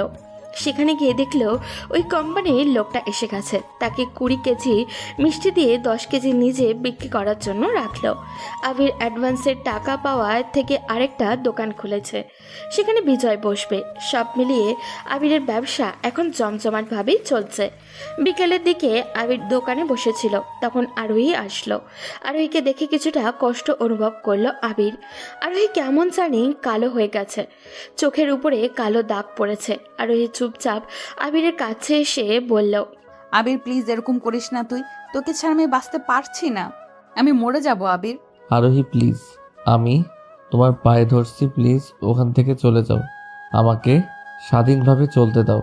তুমি তোমার বাবার বিশাল সাম্রাজ্যে আরামায়েশে থাকো। তুই এটা কি করে ভাবলি? তোদের যে লোকটা বের করে দিয়েছে সেখানে আমি আরাম আয়েশে থাকবো? তোর কি আমাকে এতটাই স্বার্থপর মনে হয়? এখন তুই কি চাস? সারা জীবন আমি যেটা চেয়ে এসেছি, আমি তোকে ভালোবাসি, তোকেই চাই। জীবনে প্রথম আরোহীর মুখ থেকে ভালোবাসার কথাটা শুনে সুখের বদলে ভিতরটা ফেটে যাচ্ছিল তার। ভাঙা কণ্ঠে বলল, দেখ আরোহী, তুই যেটা চাইছিস সেটা কিছুতেই সম্ভব নয়। আমার অন্য জায়গায় বিয়ে ঠিক হয়ে গেছে। কি বললি? আরেকবার বলে দেখ, আমি এখানেই সুইসাইড করব। দেখ আরোহী, পাগলামি করিস না। তুই যেটা চাইছিস সেটা সম্ভব না। এখনই আমার রেস্টুরেন্ট থেকে বেরিয়ে যা। না, যাব না। আমি এখানে কফি খেতে এসেছি, কফি দে। আমার এখানে কফি নেই। তাহলে মেনুতে কেন কফি লিখে রেখেছিস? ছিল, শেষ হয়ে গেছে। এত তাড়াতাড়ি? আচ্ছা, তোর তো ব্যবসা ভালো চলছে, তুই আমাকে বিয়ে করে নে। এরপর তুই আর আমি আপু একসাথে থাকবো। বোন, তোর পায়ে ধরি, আমি কফি দিচ্ছি, খেয়ে চলে যা। আরোহী হেসে একটা টেবিলে গিয়ে বসে আবির কফি এনে আরোহীকে দিয়ে নিজের চেয়ারে গিয়ে বসে। আরোহী কফি খাওয়া বাদ দিয়ে শুধু আবিরের মুখের দিকে তাকিয়েছিল। আবির, তুই কি বুঝিস না আমি তোকে আপন করে পেতে চাই? তোর ভালোবাসার সাগরে আমি ডুবে থাকতে চাই, কিন্তু তুই তো বুঝিস না। কেন আবির, কেন? আবির আর চোখে আরোহীর দিকে তাকিয়েছিল। বুকটা ফেটে যাচ্ছে তার। আরোহীর সামনে এই জন্যই সে বসতে চায় না। আবির উঠে গিয়ে আরোহীকে বলে, তোর তো কফি শেষ, এখানে বসে কি করছিস? চলে যা। আমি আবার খাবো। ফাইজলামি করার জায়গা পাস না, ওঠ এখান থেকে। আজকে চলে যাচ্ছি, কিন্তু কাল আবার আসবো, তখন দেখবো কি করে আমাকে ফিরিয়ে দিস। আরোহী চলে যায়। আবির আরোহীর চলে যাওয়ার দিকে তাকিয়েছিল। ওইদিকে আবিরের মিষ্টি দুপুরের আগে স্টক শেষ হয়ে যায় ওই কোম্পানিতে। লোকটা তাড়াতাড়ি করে আবিরের কাছে আসে। আবির কালকের ওই লোকটাকে দেখে কিছুটা ভয় পেয়ে যায়। তার মিষ্টিতে কিছু হলো কিনা এই টেনশনে। কি হয়েছে স্যার, কোনো সমস্যা? বিশাল সমস্যা। তোমার মিষ্টি তো পুরো বাজিমাত করে দিয়েছে। তুমি আমার সাথে কাজ করো, তুমি যত টাকা করে চাও আমি দিব। আচ্ছা স্যার, আপাতত যেভাবে দিচ্ছি সেভাবেই চলুক, আগামীতে দেখা যাবে কি করা যায়। তাহলে তুমি অন্য কারোর সাথে কন্ট্রাক্টে যাবে না। এই 20 লাখ টাকা রাখো, কাল থেকে প্রতিদিন 100 কেজি করে মিষ্টি দিবে আমাকে। ওকে স্যার, আমি সব ব্যবস্থা করছি, কাল থেকে 100 কেজি করেই পাবেন। ওকে, তাহলে সময় মতো আমার লোক চলে আসবে, তুমি রেডি করে রাখো। লোকটা চলে গেল। ওদিকে আবির কিছু টেনশনে পড়ে যায়। এখন আর রিয়াদের বাসায় বানানো চলবে না। এত বেশি মিষ্টি বাসায় বানানো ঝামেলা হয়ে যাবে। তাই সে পুরনো একটা বিস্কুট ফ্যাক্টরি রিপেয়ারিং করে সেটা ভাড়া রাখে। আরিশার কাছ থেকে মিষ্টি বানানো শিখে প্রায় 8-10 জন লোক নিয়ে কাজ শুরু করে আবির। পরের সপ্তাহ থেকেই ওই কোম্পানির সাথে পুরোদমে কাজ করতে থাকে। 3 মাসের ভিতরে আবিরের বানানো মিষ্টি পুরো দেশে ছড়িয়ে পড়ে। সবাই আবিরের প্রশংসায় পঞ্চমুখ। আবির এখন ছোটোখাটো একটা কোম্পানি করেছে। সব কিছু ভালো মতোই চলছিল তার। এদিকে যেমন আবির একের পর এক উন্নতি করে চলছিল, অন্যদিকে তার চাচা আর রাকিব চৌধুরী একের পর এক অবনতির দিকে এগোচ্ছিলেন। মন্ত্রিত্বের পদ হারিয়ে তিনি এখন বিশাল এক মাতালে পরিণত হয়েছে। টাকার জন্য বারবার আরোহীর মাকে মারধর করতে থাকেন। হয়তো এগুলো আবিরদের সাথে অন্যায়ের ফল। আবির তখন তার চাচার এসব করুণ পরিস্থিতি দূর থেকে দেখছিল আর হাসছিল। নিজের বাবার এমন পরিস্থিতিতে কষ্টের বদলে হাসি পাচ্ছিল আরোহীর। সে জানতো একদিন এমনটাই হবে। অন্যায় করে কেউ কোনোদিন পার পাবে না। ন্যায়ের পথে যে থাকে সেই সফলতার চূড়ায় পৌঁছায়। ব্যাংক লোনের কারণে বারবার চাপ দেওয়া হচ্ছিল রাকিব চৌধুরীকে, কিন্তু কিছুতেই তা পরিশোধ করতে পারছিলেন না সে। এরপর ব্যাংক সব কিছু নিলামে তোলে, সিদ্ধান্ত নেয়। আবির সেই সুযোগেরই অপেক্ষায় ছিল শুধু। সে জানতো কয়েক মাস যেতে না যেতেই এই কাজ হবে। তাই আবির লাস্ট 10 মাসের ইনকাম সহ কিছু টাকা ঋণ করে একটা বিশাল অ্যামাউন্ট রেডি করে রেখেছিল। এর সাথে সবসময় খবর নিত, যখনই নিলাম হবে সাথে সাথে যেন সে কিনতে পারে। নিজের বাবার সম্পত্তি আবার নিজের করে পেতে সে দিন রাত খাটছিল। একদিকে যেমন এই কোম্পানিতে মিষ্টি দিচ্ছিল, ঠিক তেমনই নিজের কোম্পানি থেকেও ভালো সেল করছিল। বেশ কয়েকটা আউটলেটও হয়েছে বিভিন্ন শহরে, যাতে করে বিজয় আর তার খুব ভালো একটা অবস্থান তৈরি হয়ে যায় বাজারে। বিজয়ের বাবা মাও নিজের ছেলের এমন উন্নতির পেছনে কারিগর আবিরকেই ধন্যবাদ দিতে ভুল করেনি। ওদিকে রিয়ার মা বাবাও দেশে আসছেন। আবির একদিকে যেমন নিজের বাবার সকল সম্পত্তি ফিরে পাওয়ার আনন্দে আত্মহারা ছিল, অন্যদিকে আরোহীকে হারিয়ে ফেলার ভয়েও ভীত ছিল।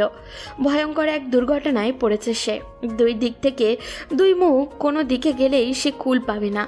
একদিকে যেমন তার ছোটবেলার ভালোবাসা আর তার স্বপ্ন, অন্যদিকে এমন একজন মানুষ যার কারণে আজ সে এই অবস্থানে, যার সহযোগিতায় আবির আর বেঁচে আছে। তার বোন নিরাপদ একটা ঠিকানা পেয়েছে। আবির কি করবে বুঝতে পারছিল না। 2 সপ্তাহ পরেই তার বাবার সকল সম্পত্তি ব্যাংক নিলামে তুলবে। রাকিব চৌধুরী কি করবেন কিছু বুঝে উঠতে পারছিলেন না। সব কিছু হারিয়ে তিনি এখন নিঃস্ব। পরিচিত কয়েকজনের কাছ থেকে ঋণ নিয়ে এসেছিল, তারাও বারবার চাপ দিচ্ছে টাকার জন্য। আরোহীর মা সারাদিন মুখ ভার করে বসে থাকেন। আরোহীর মা ড্রয়িং রুমে বসেছিলেন, তখন আরোহী তার কাছে গিয়ে বলল, এর থেকে বেশি কি আশা করতে পারো তোমরা? এটা তোমাদের প্রাপ্য ছিল। তোমরা ওদের সাথে যা করেছো তারই ফল এটা। অন্যায় করে কেউ জীবনে পার পায়নি আর পাবেও না। তোমরা ওদের সাথে অন্যায় করেছো, ওদের সব কিছু কেড়ে নিয়েছো। এখন দেখো আল্লাহ সব কিছু তোমাদের কাছ থেকে কেড়ে নিয়ে কিভাবে তোমাদেরকে নিঃস্ব করে দিয়েছেন। আরোহীর মা তখন কান্না করতে করতে বললেন, সত্যি না মা, আমরা ওদের সাথে অন্যায় করেছিলাম, ওদের সবকিছু আমরা প্ল্যান করে কেড়ে নিয়েছিলাম। এখন আমাদেরকে তার ফল ভোগ করতে হবে। তুই আমাদেরকে প্লিজ ক্ষমা করে দিস। আমি কিভাবে ক্ষমা করব? তোমরা যাদের সাথে অন্যায় করেছো তাদের কাছে ক্ষমা চাও। তোমাদের শাস্তি হওয়া দরকার। দিনের পর দিন তোমরা অন্যের সম্পদের উপর ভোগ বিলাসিতা করে এসেছো, কিন্তু দেখো আজ বাবাই তোমার গায়ে হাত তুলেছেন, তোমাকে মারধর করেছেন টাকার জন্য। এতদিন টাকার উপর তোমরা ঘুমিয়েছো, সবাইকে দূরে ঠেলে দিয়েছো। আজ সেই টাকাই তোমাদেরকে পথে বসিয়ে দিয়েছে। প্রস্তুত হও আরো ধ্বংসের জন্য। এখানেই শেষ নয়, তোমাদের জন্য আরো করুণ পরিস্থিতি অপেক্ষা করছে।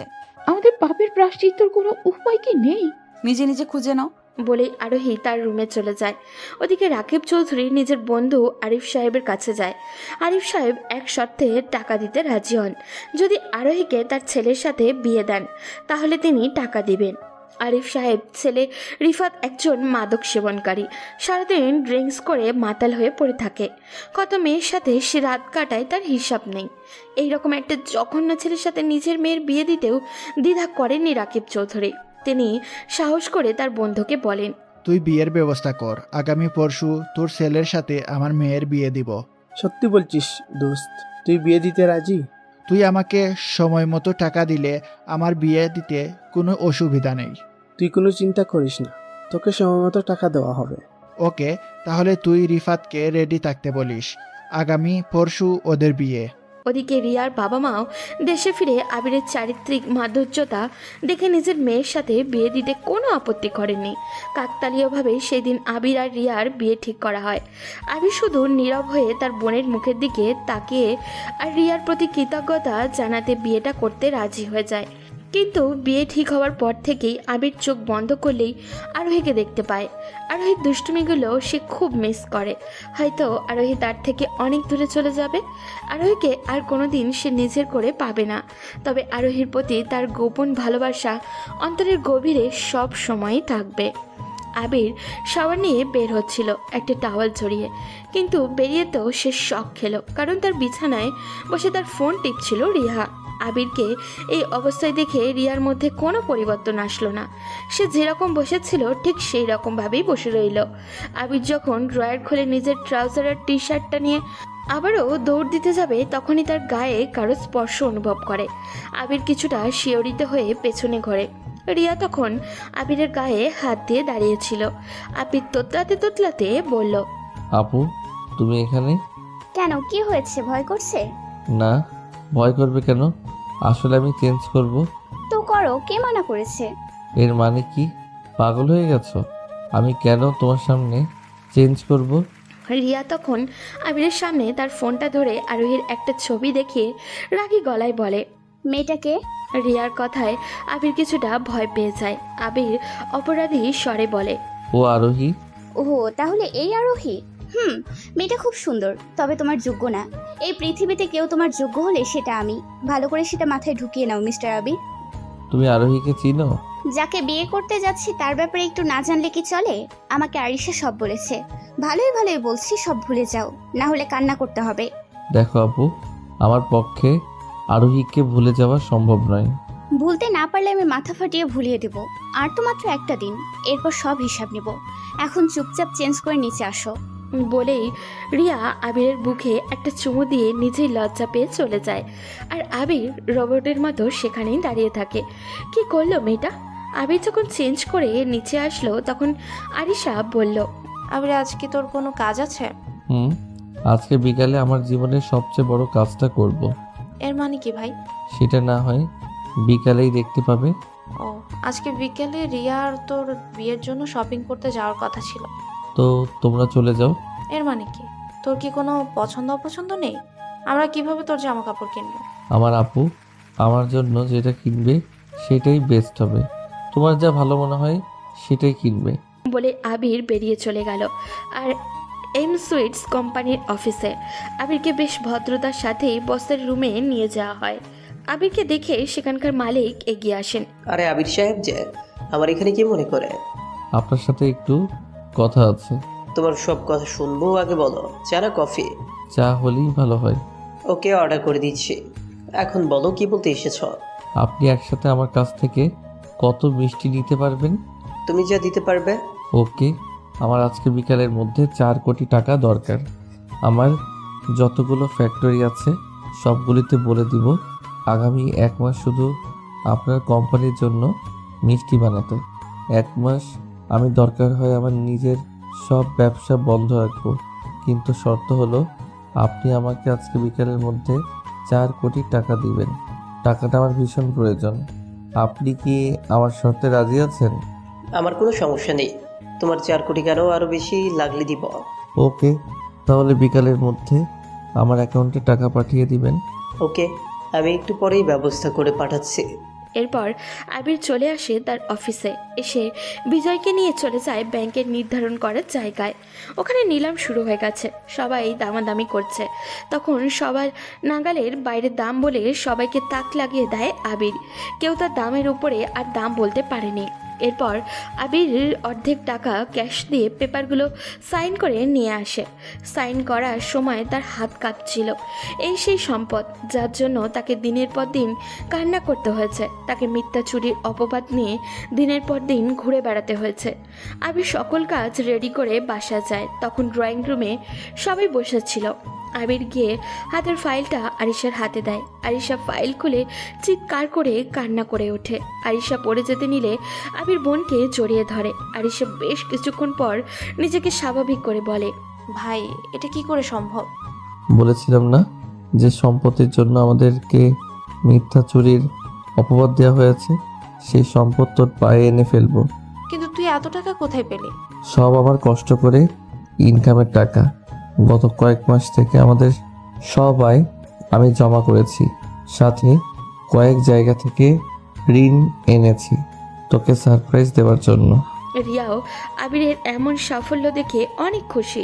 পুরো বাড়ি উৎসবে শুরু হয়ে গেছে। ওদিকে কান্নার রোল পড়েছে আরোহীদের বাসায়।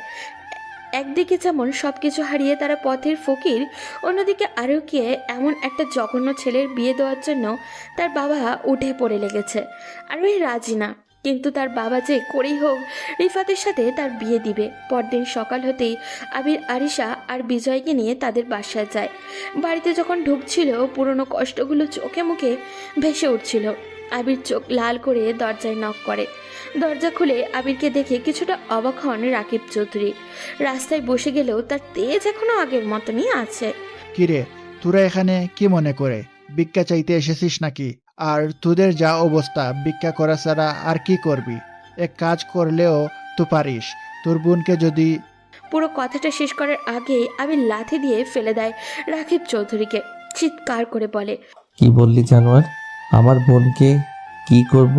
তখন বিজয় এসে রাকিব চৌধুরীর মুখের উপরে কাগজগুলো ছুঁড়ে দিয়ে বলে, এই ফকিরের বাচ্চা, তুই বুঝতে পারছিস তুই কার সাথে কথা বলছিস?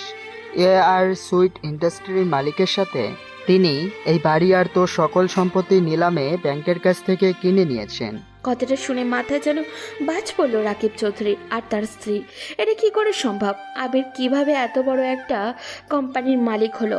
তখন আবির রেগে গিয়ে বলল, আর এক মুহূর্ত এই বাড়িতে থাকতে পারবি না তোরা। এই মুহূর্তে বাড়ি থেকে বের হয়ে যা, না হলে ঘাড় ধাক্কা দিয়ে বের করে দিব। তখন তাড়াতাড়ি করে আবিরের চাচি এসে তার পায়ে ধরে বলে, আমরা ভুল করেছি বাবা, তোমাদের সাথে অনেক অন্যায় করেছি, প্লিজ তুমি আমাদের ক্ষমা করে দাও। ক্ষমা? তাও আবার তোদেরকে? আবির চৌধুরীর ডিকশনারিতে ক্ষমা বলতে কোনো শব্দ নেই। এখন আমার পুরো শরীরে একটাই আগুন জ্বলছে, আর সেটা তোদের কাছ থেকে প্রতিশোধের আগুন।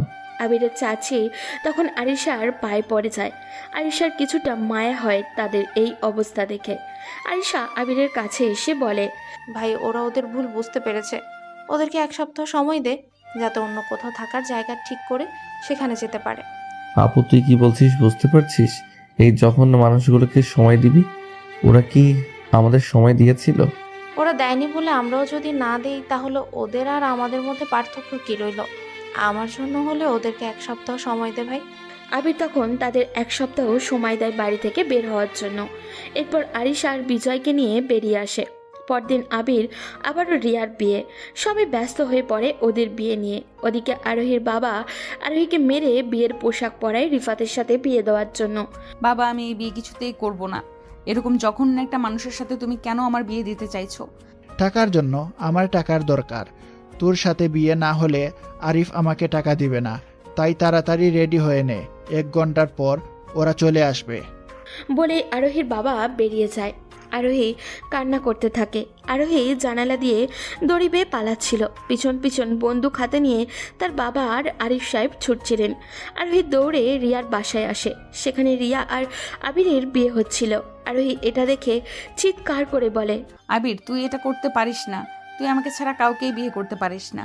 পিছন পিছন আরোহীর বাবা আর আরিফ সাহেব এসে যায়। আরোহীকে ধরে টেনে নিয়ে যাচ্ছিল তারা। তখন আবির এসে আরোহীকে ধরতে গেলে আবিরের দিকে গুলি ছোড়েন আরিফ সাহেব। কিন্তু আবির ঠায় দাঁড়িয়ে আছে, কারণ গুলি আবিরের গা স্পর্শ করতে পারেনি। আরোহী সামনে এসে গেছে। আরোহীর পুরো বুক রক্তে ভেসে যাচ্ছিল। আবির চিৎকার করে কান্না করে ওঠে। আরোহীকে জড়িয়ে ধরে বলে, আরোহী, তোর কিছু হতে পারে না। এটা তুই কি করলি? রিয়ার বাবা ততক্ষণে পুলিশকে কল করে ফেলেছেন। আরোহী ইশারায় রিয়াকে কাছে ডাকে। রিয়া নিজে স্তব্ধ হয়ে যায় এসব দেখে। আরোহীর রক্তাক্ত অবস্থায় রিয়া আর আবিরের হাত এক করে বলে, রিয়া, তুমি ওকে কখনো কষ্ট দিও না। ওকে আমার অভাব কোনোদিনও বুঝতে দিও না। তোমার মধ্যে যেন ও আমাকে খুঁজে পায়। আমি কিন্তু ওপর থেকে সব সময় নজর রাখবো ওর উপর। তোমরা অনেক সুখী হও বোন। বলে আরোহী আবিরের বুকে শেষ নিঃশ্বাস ত্যাগ করে। আবির চিৎকার করে আরোহীকে জড়িয়ে ধরে। পুলিশ এসে আরোহীর বাবা আর আরিফ সাহেবকে ধরে নিয়ে যায়। আবির নীরব নিস্তব্ধ হয়ে গেছে। কি বলবে সে? তার শরীর ঠান্ডা হয়ে আসছে। এরপর আবির নিজ হাতে নিজের ভালোবাসার দাফন করে আসে। এরপর আরিশা অনেক জোর করে রিয়ার সাথে আবিরের বিয়ে দেয়। আবির হয়তো রিয়ার সাথে সংসার করবে, কিন্তু কখনোই ভুলতে পারবে না তার ভালোবাসার আরোহীকে। কেননা সত্যিকারের ভালোবাসা কখনো ভোলা যায় না। বেঁচে থাকুক সকল সত্যিকারের ভালোবাসা।